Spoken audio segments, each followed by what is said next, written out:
Best varicose veins చికిత్సనే పొందండి. నొప్పి లేని చికిత్స కోసం సంప్రదించండి ఎబిస్ హాస్పిటల్. శ్రీమాత్రే నమః గురుగారు. శ్రీమాత్రే నమః. పవన్ కళ్యాణ్ గారి దయ వల్ల వారాహి అమ్మవారు కొన్ని రోజులు ట్రెండింగ్ లోకి వస్తే, రాజమౌళి గారి ట్రైలర్ దయ వల్ల చిన్నమస్తాదేవి గారు ఇప్పుడు ట్రెండింగ్ లోకి వస్తున్నారు. సో ఎవరి చిన్నమస్తా ఒకసారి తెలుసుకుందాం ఈ అమ్మవారి గురించి గురుగారు. తప్పకుండా అండి. మనకి దశమహావిద్యలు అని ఉన్నాయి. అంటే పార్వతీదేవి యొక్క అవతారాలే ఈ దశమహావిద్యలు. దక్ష యజ్ఞంలో ఆవిడకి జరిగిన అవమానానికి ఆవిడ అగ్నిలో దూకినప్పుడు ఆ యొక్క శివుడు తన శరీరాన్ని మోసుకుని వెళ్తున్నప్పుడు, అంటే మోసుకుని తాండవం చేస్తున్నప్పుడు, ఆ యొక్క మహావిష్ణువు ఖండఖండాలుగా దాన్ని చేసినప్పుడు రకరకాల ప్రదేశాల్లో పడి ఆ యొక్క అమ్మవారి యొక్క శరీర భాగాలు దశమహావిద్యలు అంటే ఆ అవతారాలుగా మారాయని చెప్పి చెప్తూ ఉంటారు. అందులో చిన్నమస్త, బగలాముఖి, వారాహి, ఇలా రకరకాల తార, ఇలా రకరకాల కామాఖ్య కూడా యోని ఇది అక్కడ పడింది కాబట్టి ఆ రకంగా చిన్నమస్తాదేవి మనం గనక పార్వతీదేవి రూపాల్లో, కాకపోతే ఏంటంటే కొంచెం ఉగ్ర స్వరూపాలు అని చెప్తూ ఉంటారు. ఉగ్రదేవత సంబంధించినటువంటివి సాధనలు చేసేటప్పుడు చాలామంది హెచ్చరిస్తుంటారు, మీరు ఉగ్ర సంబంధించిన వాటి జోలికి వెళ్ళకండి, సాత్వికంగా వెళ్ళండి. ఎందుకు కారణం ఏమిటంటే వాళ్ళకి ఏదో కోపం అని కాదు. చాలామంది మీరు వారాహి చేయకండి, ఎందుకంటే ఇక్కడ వాటికి చేసేటప్పుడు మరింత నిష్ట అవసరము. మీరు ఎలా పడితే అలా ఇష్టం వచ్చినట్టుగా చేస్తే కాదు, కంప్లీట్గా నిష్టగా పూజ చేయాలి. ఏదో పూజ చేసేటప్పుడు ఎక్కడో ఆలోచించుకుంటూనో ఏదో చేస్తున్నట్టే కుదరదు. ఎందుకంటే ఇప్పుడు మీరు ఉన్నారు ఇంట్లో, తల్లిదండ్రులు, తండ్రి చాలా కోపం అనుకోండి, కొంచెం ఉగ్రస్వరూపం, స్ట్రిక్ట్గా ఉంటాడు. ఆయన ముందుకెళ్ళి మీరు ఎలా పడితే అలా ప్రవర్తిస్తే కుదరదు, అలర్ట్గా ఉండాలి. తల్లి కొంచెం సౌమ్యం అనుకోండి, పెద్దగా మనం ఇది అక్కర్లేదు. అందుకే సౌమ్య స్వరూపాలకి ఉగ్ర స్వరూపాలకి అంటే దీని తామసిక, రాజసిక, సాత్విక దేవతా స్వరూపాలు ఉంటూ ఉంటారు.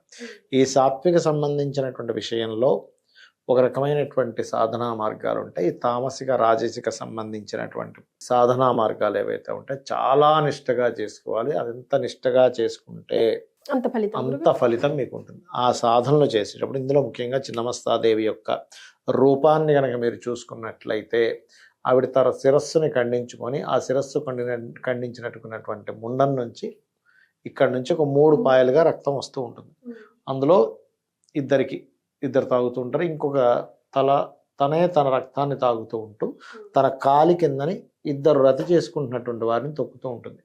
అంటే నీ యొక్క కోరికల్ని అదుపులో పెట్టుకొని నువ్వు గనక అమ్మవారిని గనక ప్రార్థించినట్లయితే, నువ్వెంత సరౌండ్ అయిపోతే అమ్మ నువ్వే దిక్కు అని అనుకుంటే ఆవిడే మనకి అన్ని రూట్స్ చూపిస్తుంది. తనలో నుంచి ఎవ్రీ ఎనర్జీస్, అంటే అక్కడ అర్థం ఏమిటంటే తనలో నుంచి వచ్చే రక్తం అంటే తన ఎనర్జీస్ అన్నీ కూడా, అందుకని మనకేదో రక్తం దాగిస్తుందని కాదు, ఆ యొక్క ఎనర్జీస్ మనం సొంతం చేసుకోవచ్చు. ఇప్పుడు ఈ దశమహావిద్యల్లో ఏవైతే సాధనలు ఉంటాయో, ఇప్పుడు రకరకాల మంత్రాలు ఉంటాయి దశమహావిద్యలో. కాళీకి, తారాకి, చిన్నమస్తాకి, లేకపోతే కాలరాత్రి, రకరకాలు ఉంటాయి.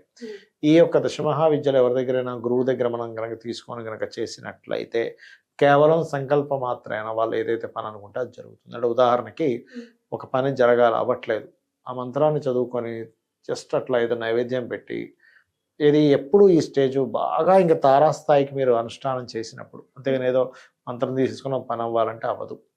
తారాస్థాయికి మీరు ఆ యొక్క దేవత్వం మమేకం అవ్వాలి. అంటే ఎలా అంటే ఇప్పుడు ఏరియాలో ఉండే ఎమ్మెల్యేతోనే, ఎంపీతోనే మీరు బాగా ఫ్రెండ్షిప్ ఉంది. ఉదాహరణకి ఒక వ్యక్తికి మీకనగా సంథింగ్, ఒక వ్యక్తికి లేకపోతే సీఎంతోనో పిఎంతోనో బాగా ఫ్రెండ్షిప్ ఉంది. పొద్దున్న లేస్తే మీరు ఫోన్ చేస్తుంటారు, మాట్లాడుతుంటారు, సరదాగా నవ్వుకుంటారు, జోకులు చేస్తుంటారు.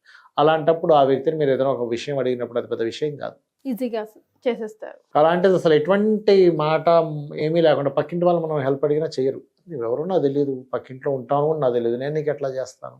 సో ఆ కనెక్షన్ ఏర్పడాలి. అది ఎలాగైతే ఒక రిలేషన్ ఏర్పడితే మనకు ఆ వ్యక్తి మనకి ఎలా అయితే సహాయపడతాడో, భగవంతుడితో, అమ్మవారితో దశమహావిద్యల్లో చిన్నమస్తానికి ఉండేదేనా అనుకోండి, అది ఏర్పడుతుంది. అది ఎవరి దగ్గరైనా మనం మంత్రం తీసుకొని నిత్యము ఉదయం, సాయంత్రం, మధ్యాహ్నం కూడా చేయగలిగితే, ఉపచారాలు ఎక్కువగా చేయాలి ఇప్పుడు దేవతకి. అప్పుడు ఏమవుతుందంటే, అలాగండి దేవతకు ఉపచారం చేస్తే ఏమిటి అంటే భక్తి శ్రద్ధలతో. ఇప్పుడు ఎగ్జాంపుల్ మీరు ఉన్నారు, మీ ఇంటికి ఎవరో ఎవరో మీ ఫ్రెండ్ ఎవరో ఒక ఆవిడ వస్తుంది, లేకపోతే మీరు ఒక ఫ్రెండ్ దగ్గరికి వెళ్ళినప్పుడు వాళ్ళు ఊరకల్లే వెళ్ళి కూర్చొని వచ్చేసింది. దానికి వెళ్ళినప్పుడు ఆత్మీయంగా మాట్లాడి నిస్వార్థంగా ఆవిడ మీకు ఏదో ఒక టీ అనో కాఫీ అనో ఏదో తినడానికి ఇస్తున్నప్పుడు ఆ రిలేషన్ వేరుంటుంది. అది మీకు ఏదో గిఫ్ట్ ఇచ్చింది, కీర్తి గారికి తీసుకోండి అని ఒక వాచ్ ఏదో ఒక గిఫ్ట్ ఇచ్చింది, ఒక డ్రెస్ మేము అక్కడికి వెళ్ళాం మీకోసం కూడా తెచ్చామని. అప్పుడు ఆ రిలేషన్ ఎలా ఉంటుంది, కొంచెం పాజిటివ్ ఉంటుంది. అరే నా కోసం బాండింగ్ ఏర్పడి మీరు ఏదో ఒకటి ఇస్తారు. ఇచ్చినప్పుడు మీకు ఏమనిపిస్తుంది, ఎక్కడికైనా వెళ్ళారు, అరే ఆవిడ నాకు ఆ రోజు ఒక డ్రెస్ ఇచ్చింది కదా తీసుకొచ్చి, మనం కూడా ఏదైనా కొనుక్కోవాలి. వెళ్ళకపోతే మనిషికి అలా ఉన్నప్పుడు దేవత రుణపడుతుంది, దేవత రుణం ఉంచుకోదు, గుర్తుపెట్టుకోండి. అందుకే నిత్యము మనకి పంచోపచార పూజ ఎందుకు చెప్తారంటే పంచభూతాలతో కలిగేటువంటి ఆపదలు రాకుండా. ఎందుకంటే మనకి లం పృథ్వీ తత్వాత్మనే గంధం పరికల్పయామి అంటాం. అంటే ఈ భూ సంబంధంగా వచ్చేవి స్టాండర్డ్గా కొన్ని ఉంటాయి మనకి లైఫ్లో, అవి డిస్టర్బ్ అవ్వకుండా ఉంటాయి. గంధంతో పూజ చేసినప్పుడు పుణ్యం వస్తుంది. ఆకాశతత్వాత్మనే పుష్పం సమర్పయామి అంటే ఆకాశ సంబంధంగా ఏదైతే మనం స్పేస్, మన ఆలోచన విధానం కానివ్వండి, ఇవి వీటి ద్వారా వచ్చేటువంటి ఇబ్బంది రాకుండా. ఎందుకంటే ఈ పంచభూతాలు ఈజ్ ఈక్వల్ టు ఈశ్వర స్వరూపాలు ఇవన్నీ కూడా. అదేవిధంగా వాయువు, అగరబత్తి వెలిగిస్తాం, దీపం అగ్ని, రమ్ అగ్నితత్వాత్మనే దీపం దర్శయామి, నైవేద్యం పెడతాం. ఇవి ఎందుకు అంటే మనకి చూడ్డానికి ఒక పటం ముందు పెడుతున్నట్టున్నా కూడా ఇవన్నీ కూడా మనం ఏ దేవతకి అయితే చేస్తున్నాం, అది చిన్నమస్తానా వారాహ్య అలా అని కాదు. చిన్నమస్తా ఉండేటువంటి పవర్ ఎలాంటిదంటే మీరు కనుక చక్కగా ఉపాసన చేసి, నేను ఒక్కసారి ఒక డ్రైవర్, ఒకతను కారు నేను బుక్ చేసుకుని, ఆయన ఓనర్ కమ్ డ్రైవర్ అతను నా కార్కి, నేను దత్తాత్రేయ ఆలయానికి వెళ్ళి వస్తున్నాను. ఒకరికి ఏదో సంథింగ్, ఒక కస్టమర్, ఒక క్లయింట్ కలిసి మేము వెళ్ళాం. వెళ్తూ వస్తూ ఉంటే ఆయన ఒక మాట చెప్పాడు, సార్ నేను చిన్నమస్తా చేస్తా అన్నాడు. అవునా, ఎట్లాంటి అనుభవం జరిగింది నీకు అని అడిగాను. సార్ ఒక్కసారి ఒక బ్యాడ్ అనుభవం జరిగింది సార్ నాకు, దాని ద్వారా నాకు అసలు నిజమైనటువంటి శక్తి ఏంటో అర్థమైంది. అక్కడి నుంచి నేను చిన్నమస్తాదేవిని చాలా బాగా నేను చేస్తుంటాను అన్నాడు. ఏంటి అది చెప్పు అన్న. ఈయన ఒకసారి ఒక అడవి ప్రాంతంలో వెళ్తున్నాడు కారు వేసుకొని, దుండగులు ఈయన అడ్డగించాయి, కత్తి చూపించారు, గన్ చూపించారు, దగ్గర కారు వదిలేసి వెళ్ళిపోండి. ఏం చేస్తాడు, వదిలేసాడు, కారు పట్టుకుని వెళ్ళిపోయాడు. ఆయన అక్కడ కూర్చొని అప్పటికే ఆయన సిద్ధి పొందాడు చిన్నమస్తాదేవి. కూర్చొని ఇలా వెళ్ళిపోగానే ఇంకేం లేదు, చక్కగా ఆసనం వేసుకుని కూర్చొని అమ్మవారిని ప్రార్థించడం మొదలు పెడితే వాళ్ళంతటి వాళ్ళు వెనక్కి వచ్చి బాబు నీ ఇది ఏవో శబ్దాలు వినిపిస్తున్నాయి, భయం వేసేస్తుంది మాకు, తీసుకెళ్ళాం కానీ ఏదో ఉందని మాకు ఇద్దరికి అనిపించింది, తీసుకొచ్చేసి నీకు దండం అయిపోయి తెలిపారు. మీరు ఏదైనా దశమహావిద్యల్లో భక్తి శ్రద్ధలతో అమ్మ అనేటువంటి భావనతో కనుక మీరు చేసినట్లయితే నిస్వార్థంగా, ఎవడికి ఏదో నాశనం అయిపోవాలి ఇలాంటివి పనికిరావు. అలా చెయ్యదు కూడా ఎప్పుడు అమ్మవారు. ఎందుకంటే తల్లికి తెలియదా, అందరూ తన బిడ్డలే కదా. అలా చేస్తే ఇంకా మనకే ఎఫెక్ట్, ఏదైనా నెగిటివ్గా కనుక మనం భావిస్తే, మన గురించి, మన రక్షణ గురించి, లేదా మన ఫ్రెండ్కి మంచి జరగడం కోసం గనక ఎవరైనా ఉపాసన గనక ఆ రకంగా చేసి కోరుకున్నట్లయితే సంకల్ప మాత్రం చేత ఖచ్చితంగా ఈ యొక్క స్వరూపాలు తొందరగా స్పందిస్తాయి. ఎట్ ఏ సేమ్ టైం ఆ స్పందించేటువంటి విధానంలో మీరు ఏదైనా చిన్న చిన్న మిస్టేక్స్ కావాలని చెప్పి చేస్తే దాని ఎఫెక్ట్ కూడా ఉంటుంది. కాబట్టే మీరు చాలా నిష్టగా చేయమని చెప్తారు. అంతేగాని కొన్ని వీడియోస్లో చూడండి, కొంతమంది ఇవి ఎందుకు చేస్తున్నారు, చేయకూడదు అంటూ ఉంటారు. వాళ్ళు ఎందుకంటారంటే మనం ఎంతసేపు వాళ్ళని వ్యతిరేకించడం కాదు. ఇప్పుడు పిల్లవాడికి కత్తిస్తామండి, చిన్నపిల్లడికి ఎందుకు కత్తిచ్చావంటాం, చిన్న పిల్లడికి ఎందుకు కత్తిచ్చావు, చిన్నపిల్లడికి ఎందుకు అది సుత్తిచ్చావు ఎందుకంటాము అంటే వాడికి హ్యాండిల్ చేయడం సరిగ్గా రాదు.